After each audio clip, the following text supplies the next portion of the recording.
Mountain Vista Community Church. Thanks for watching and inviting me to be part of your family and just giving me some time that I can share with you. This is in lieu of our service this weekend. We're not meeting in person. This is our message continuing on a series on leadership. We're calling this series Leadership 101.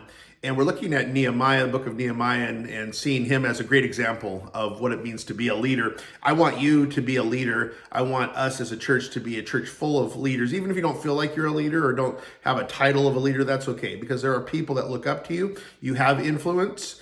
The definition of leadership we're going with in this series is that leadership is the ability of an individual or a group of people to influence and guide followers toward a particular goal or destination. So I believe that you have influence to be able to guide or lead others towards a goal or a destination, that you're doing that already, whether you know it or not. And the question is God using you, and are you wanting God and inviting God and desiring that God would use you to be a spiritual, godly leader? There's a lot of very good leaders and capable leaders who have leadership skills and gifts.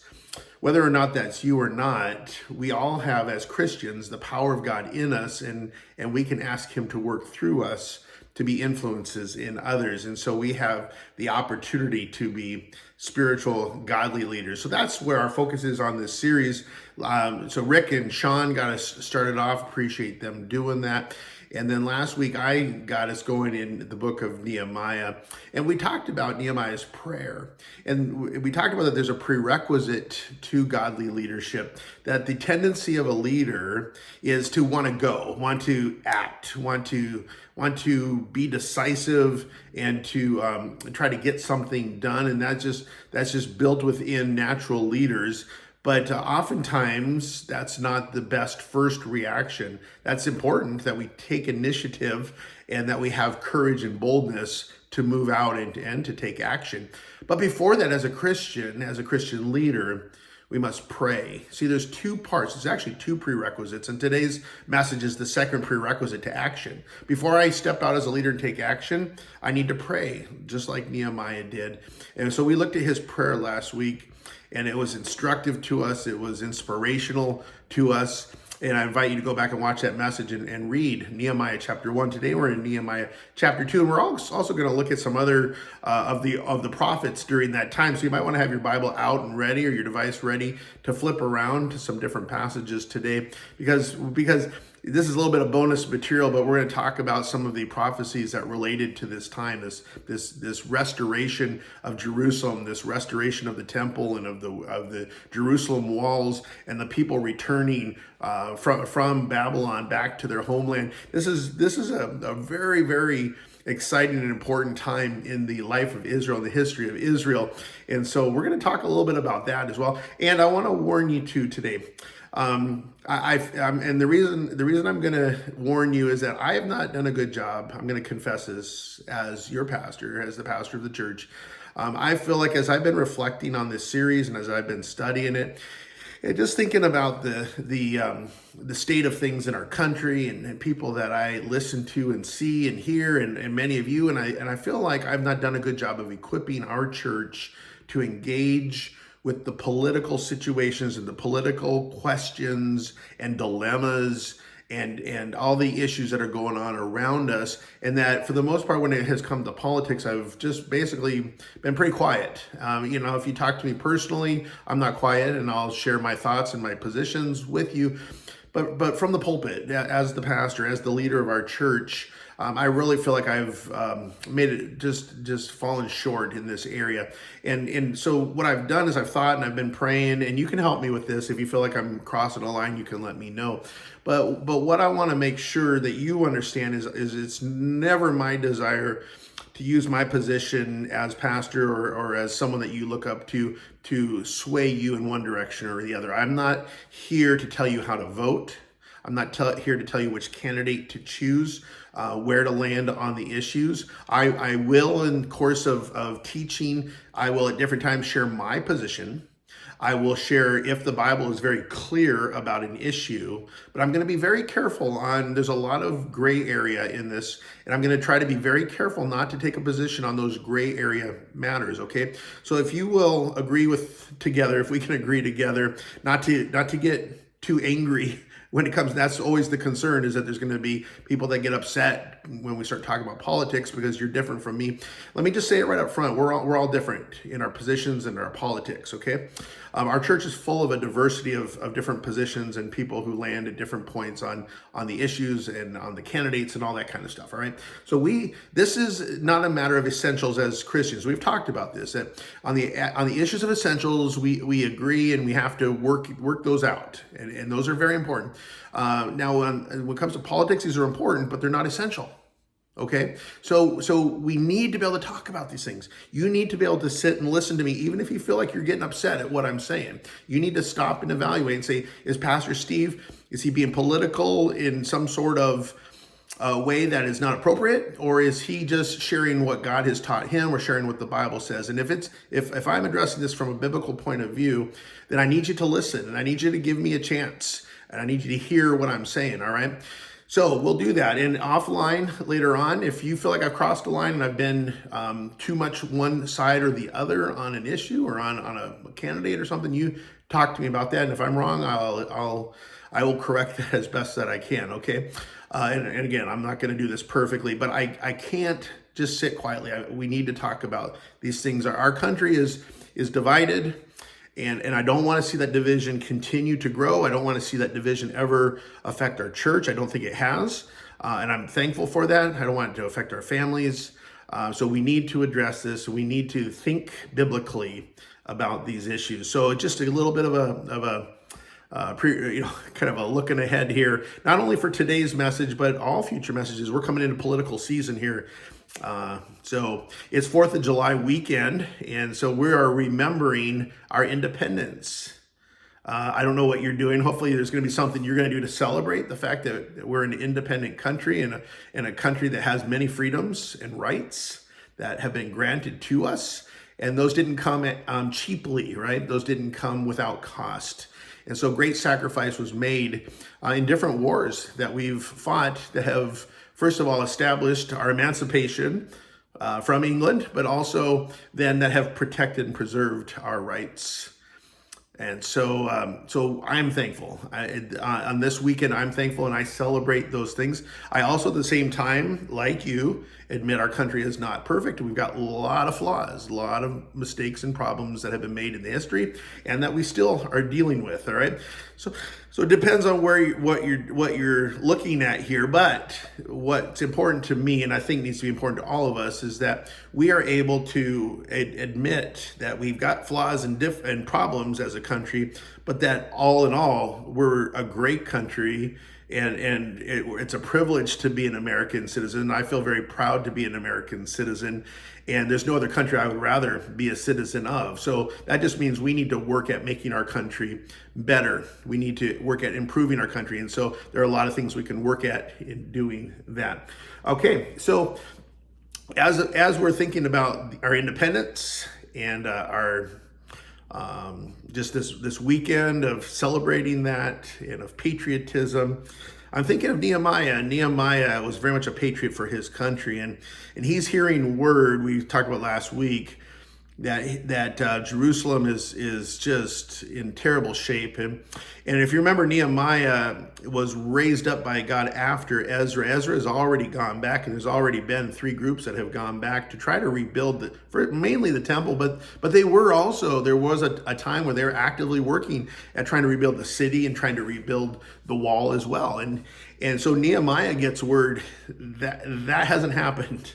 As much as we were optimistic, as much as we were excited that under the reign of King Cyrus, as he came in as the new Persian king who had overthrown the Babylonians and had given the Jews the permission to go back and even resourced them to go back and to rebuild Jerusalem and the temple, it hadn't worked out in the way that they had hoped and envisioned. Now, the temple had been finished to a degree. It wasn't like it had originally been, but it was finished and it was operable, and they were able to use it. And they had a dedication. That was exciting.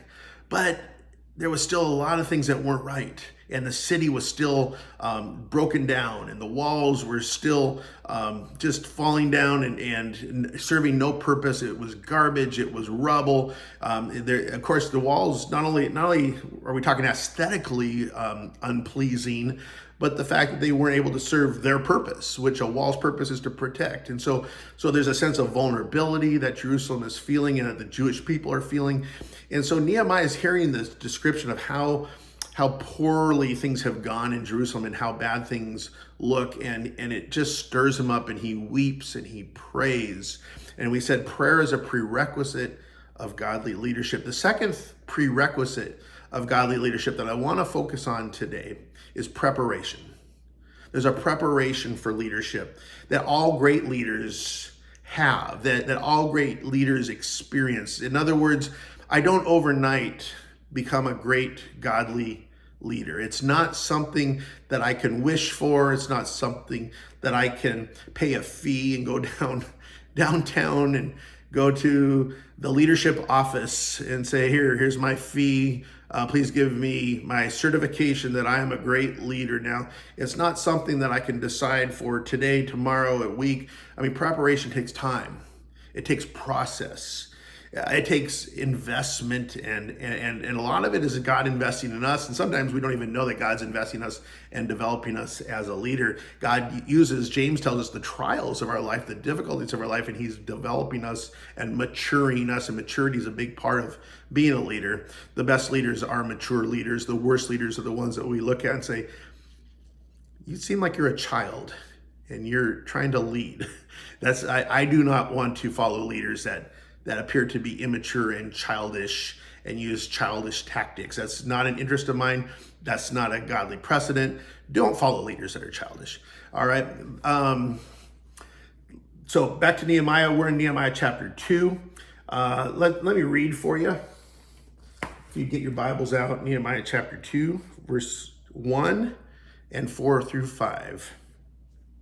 In the month of Nisan, in the 20th year of King Artaxerxes, when wine was brought for him, I took the wine and gave it to the king.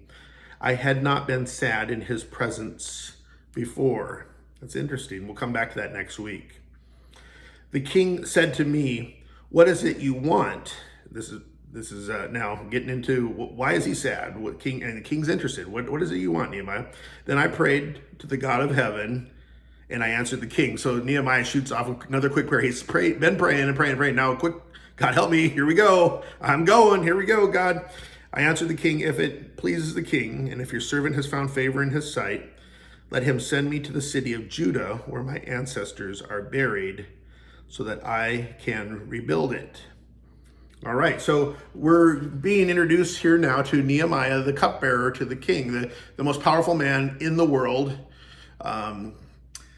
Artaxerxes, powerful ruler, powerful king of Persia, who is controlling more than the majority of the world at this point, and it has absolute power, and his word goes, his will goes, and he gets to decide everything. And so Nehemiah is in a very strategic position, serving the king as the cupbearer. And don't think of the cupbearer as just some stooge, some slave that stands and bows before the king and sips his drinks and hands them to the king, and that's all he does is just stand there and do that all day. So as we study about ancient cupbearers, and as we even study Nehemiah, we get a picture of somebody who is of great influence and power within the palace.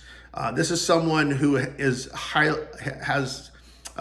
credentials, who is in the presence of the king, and he probably has a lot of authority over others in the palace, because it's up to him to make sure that the king stays protected, not just even from the food and wine that he drinks, but just in general. So what we have here is a head of the Secret Service. That's what Nehemiah is. And so he needs to be smart enough and capable enough to be able to organize a system and a team of people and safeguards around him and around the king to ensure that there is basically zero chance that somebody with motives could get in and kill the king. He's got to create this cocoon of safety around the king. And so that takes a lot of thinking and wisdom and planning and organizing. And so this is the kind of person that Nehemiah is. We know that he is.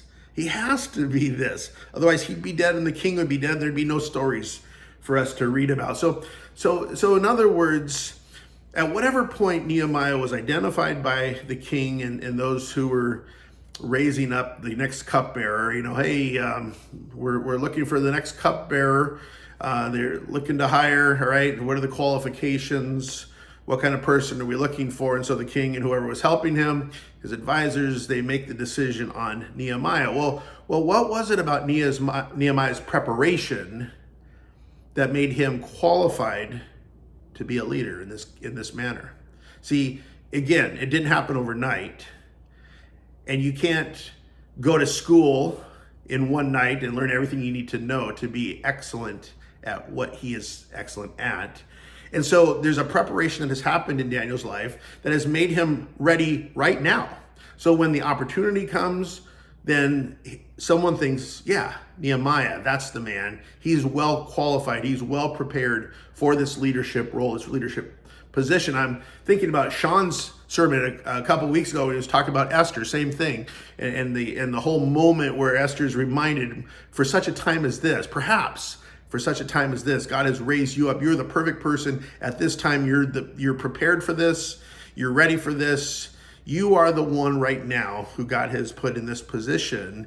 And that's an exciting place to be at in our lives when all of a sudden we feel like we're needed for something and we're the man or we're the woman for the opportunity or for the need that's in front of us. And that's Nehemiah. So Nehemiah's preparation, let me talk about probably the two core qualifications that he had that I can see from the text here that he possessed. These are qualifications that Nehemiah was already prepared with, that God had already been putting into his life. So kind of two sides to the coin of his preparation. But actually, you know what, before I get into that, I want to take a second and kind of talk more about the context of what's going on here, just because this is really cool and really exciting. This is a little bit of bonus material for you guys, so you don't have to pay anything extra for this. In Isaiah 44, 24 through 28, so Isaiah, this is 150, 200 years before all of what we're talking about here, right? So we're going way ahead of this. The prophet Isaiah, but Isaiah is talking about these times, about the restoration of Israel. And so that's why I want to talk about this, because it's so cool how God is showing in all of this how he is in control. And when he says something, we can count on it happening, even if it's hundreds of years down the road. In Isaiah 44, verses 24 through 28. Go ahead and look that up with me. Isaiah 44, 24 through 28. And if you don't have your Bible, just listen to this. It's kind of long, but this is really cool. It says, "This is what the Lord says, your Redeemer who formed you in the womb. I am the Lord, the maker of all things, who stretches out the heavens, who spreads out the earth by myself, who foils the signs of false prophets and makes fools of diviners, who overthrows the learning of the wise and turns it into nonsense, who carries out the words of his servants and fulfills the predictions of his messengers, who says of Jerusalem, it shall be inhabited, of the towns of Judah, they shall be rebuilt, and of their ruins I will restore them, who says to the watery deep, be dry, and I will dry up your streams, who says of Cyrus, he is my shepherd and will accomplish all that I please. He will say of Jerusalem, let it be rebuilt, and of the temple, let its foundations be laid. So listen to this. Isaiah, like a couple hundred years beforehand, he is recording a prophecy of God that specifically talks about the restoration and rebuilding of Israel at the word of King Cyrus, who's not even been born yet. And of course, this is such a specific prophecy that you've got a number of scholars that throw it out because they're like, that's impossible, that God or that anyone could predict that specifically ahead of time. So they don't even believe that this is authentic, although this is intact in the Dead Sea Scrolls. The Isaiah scroll, which was found in the Dead Sea Scrolls, completely intact, records all of this. And this was 100 to 300 years BC when that was originated. So like you can doubt that there's a God, and you can doubt that God could predict the future in this specific of a way. I don't, and there's plenty of proof that this is authentic and real. So that brings us to Cyrus. So Cyrus makes the decree to rebuild Jerusalem, and for those who have been taken from Jerusalem to Babylon to return from Babylon to Jerusalem, right? And if I remember last week, I had made the comment that Daniel had made the prophecy that there would be 70 years of this deportation, and they would be sent back. Guess when this happened? 70 years later, when all this is happening. I'll reread there in Daniel, just so again you can be as amazed as I am. Daniel chapter 9, verses 1 through 2. In the first year of Darius, son of Xerxes, who was made ruler over the Babylonian kingdom, in the first year of his reign, I, Daniel, understood from the scriptures, according to the word of the Lord given to Jeremiah the prophet, that desolation of Israel would last 70 years. So Daniel is referencing Jeremiah the prophet, and so the two of them are together agreeing that this desolation that has just happened, and Daniel has seen it all firsthand. He was there, he was part of the deported group, but he tells everybody, listen, this is only going to last for 70 years. That's, again, a very specific prophecy. So he and Jeremiah both agree. It says in Jeremiah 25, 10 through 12, this whole country will become a desolate wasteland, and these nations will serve the king of Babylon 70 years. But when the 70 years are fulfilled, I will punish the king of Babylon and his nation, the land of Babylonians, for their guilt, declares the Lord, and will make it desolate forever. So again, I had to share that with you. This is so cool. This is so amazing that God would predict this. And now the 70 years are up, and now Cyrus decrees, and Ezra and Zerubbabel and three groups go back, and they begin the rebuilding. They rebuild the temple, but they don't finish the job. And so now Nehemiah, he hears about the need and the problem, and that the walls and the rest of the city need to get rebuilt. And that brings us to where we're at right now. So let's get again back to Nehemiah the leader. Nehemiah cared and was prepared. Let's get back to him. He cared, so he prayed, right? That's what we talked about last week. He's a leader who cared, but rather than jump into action, he prayed. So he cared and he was prepared.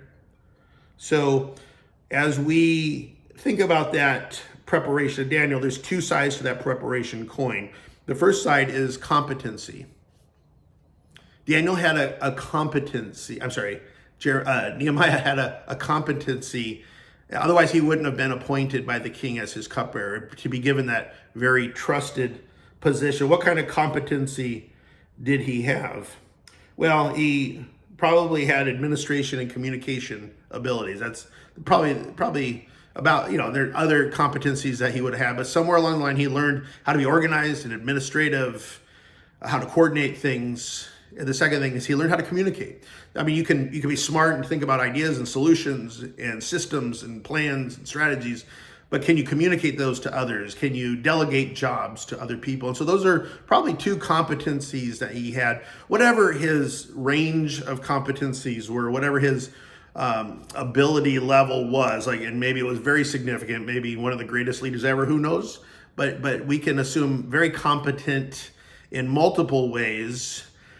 And instead of just really drilling into what his competencies were, because we just have to kind of guess at that, we can jump off this idea that he was competent as a leader.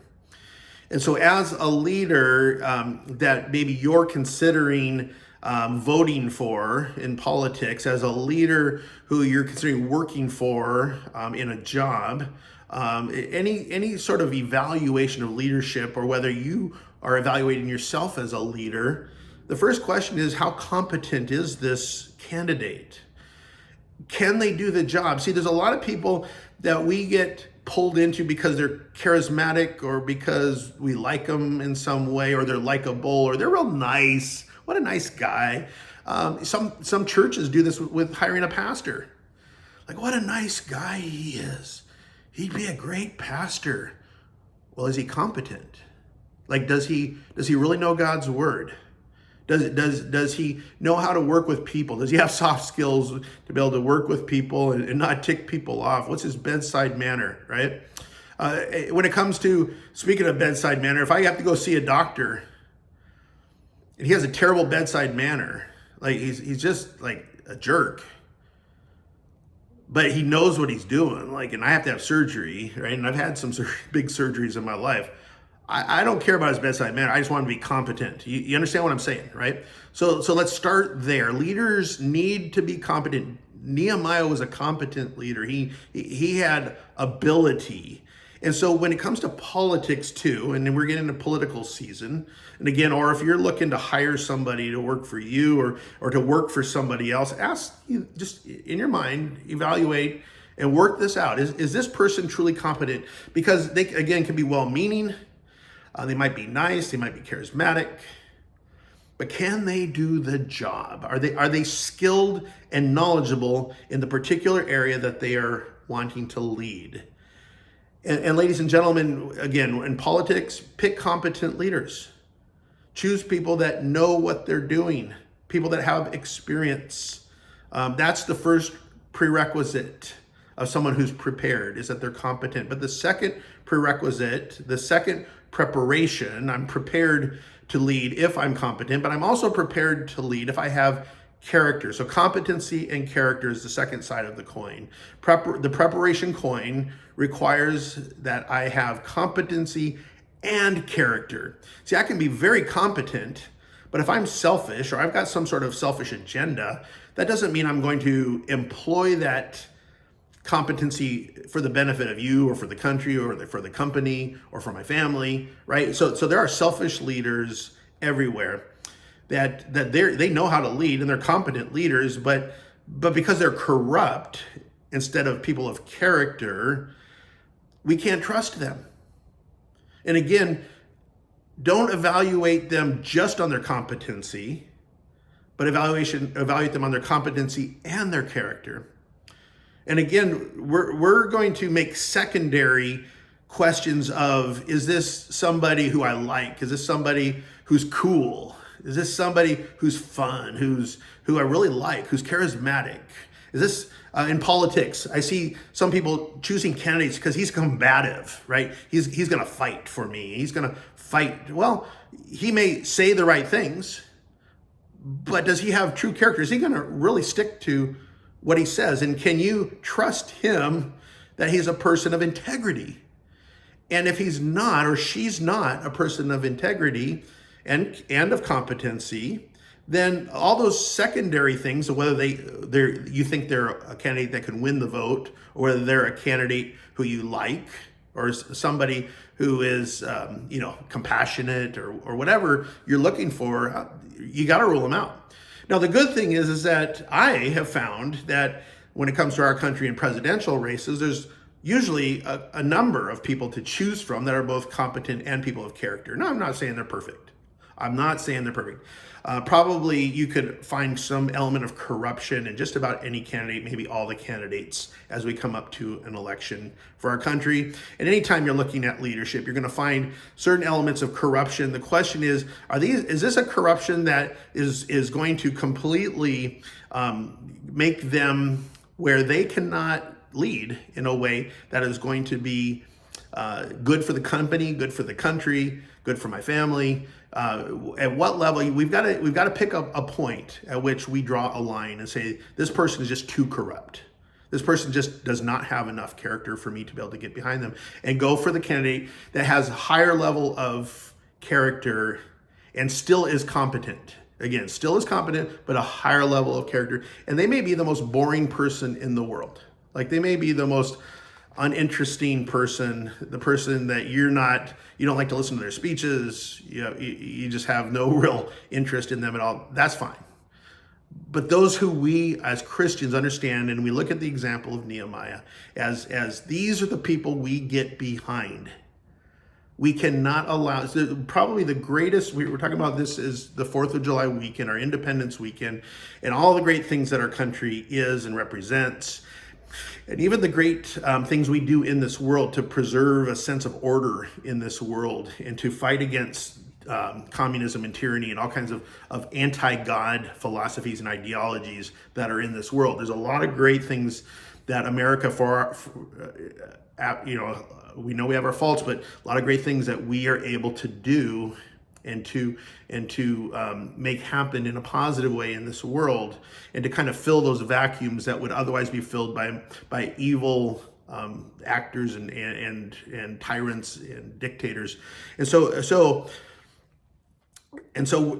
when we think about that, and we think about how strategic, how important our country is, and then we think about how important it is to preserve what we have, and to preserve our liberties, to preserve our law and order, we've got to be very sensitive to corruption.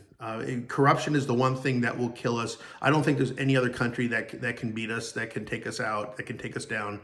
But I think we can take ourselves out. We can be divided as we see discussions about states splitting off. That will divide us and kill us. It really will. As far as our influence in the world and our ability to continue to stand for the biblical rights and the biblical standards that we have been holding forth as a country for many, many years. If we divide or if we become corrupt. And so we've got to bear in mind how important it is that we choose leaders who are both competent and have character.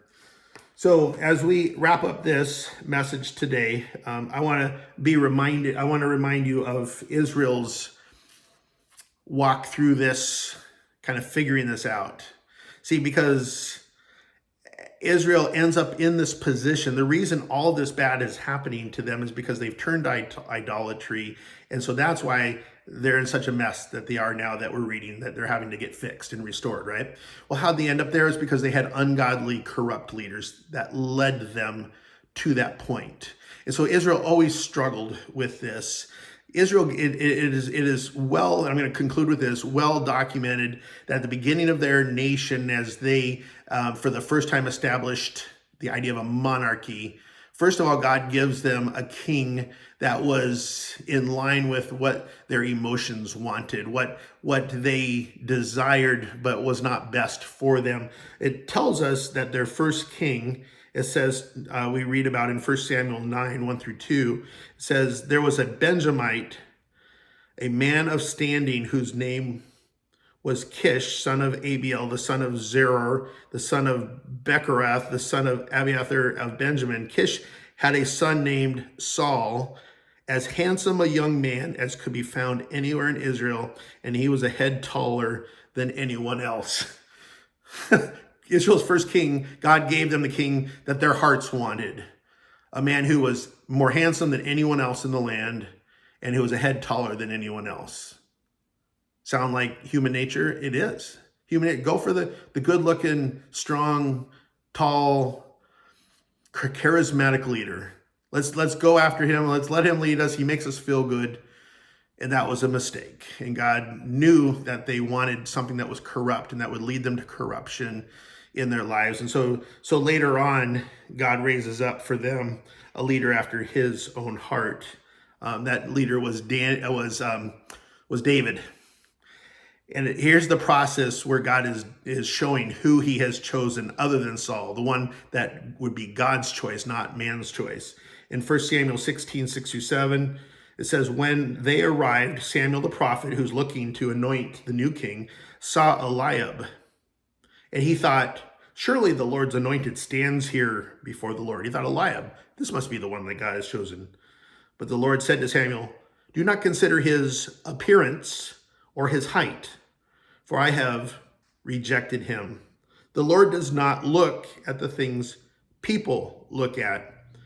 People look at the outward appearance, but the Lord looks at the heart. Let's take that to heart. Let's be wise in choosing the kind of leaders that God would choose. He gives us the choice oftentimes. Sometimes he gives us the exact leader that we deserve and that we want. But let's be smarter, and let's, as Christians, set the example. And if our candidate, who is high in character and competency, and hopefully even a Christian, would be wonderful if that is able, if that's possible. What a bonus that would be. But highly competent and high character, and let's choose that person. And if that person has no chance of being elected, that's fine. Choose that person anyway. Because our responsibility is to make the right choice, not to choose who's electable. It's to make the choice of who God would choose as our leaders. So that if I choose the right person and he's not elected, then that's God's deal at that point. He is sovereign. He's in control. I'm not going to worry about that if someone ungodly and corrupt and incompetent, and we can make all the jokes we want to about our current politics of who's corrupting, who's incompetent, and we all have our questions, right? We all have our worries. But who did you vote for, and who will you vote for? And in the end, the final results are in God's hands, to trust him. And for me to be able to tell myself, and be able to tell God, and be able to tell my kids and my family and my church that I voted for the man of competency and character, even if he wasn't chosen. We have to take that stand. We have to be people of integrity and choose our leaders wisely.